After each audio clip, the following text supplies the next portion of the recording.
सो Elon Musk किसी दूसरे planet से नहीं आया है, या फिर लाइफ के अंदर जितने भी इस वर्ल्ड में सक्सेसफुल या मिलीनियर्स या बिलियनियर्स और इवन ट्रिलियनियर्स हुए हैं, वो कोई दूसरे ग्रह से नहीं आए हैं, दूसरे प्लेनेट से नहीं आए हैं। They have achieved it because they have paid the price. Now what is the price?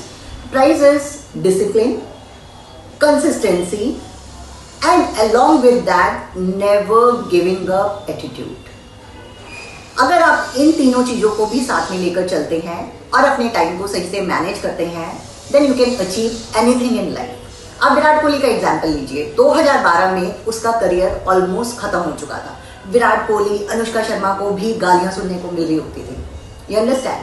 सो विराट कोहली भले ही कितना भी टैलेंटेड था, but the problem was he was not discipline. ना उसका खाने में डिसिप्लिन था, ना उसका अपने टाइम स्पेंडिंग में डिसिप्लिन था, ना ही उसका बॉडी बिल्डिंग में डिसिप्लिन था। But once he got discipline in every factor, he paid the price.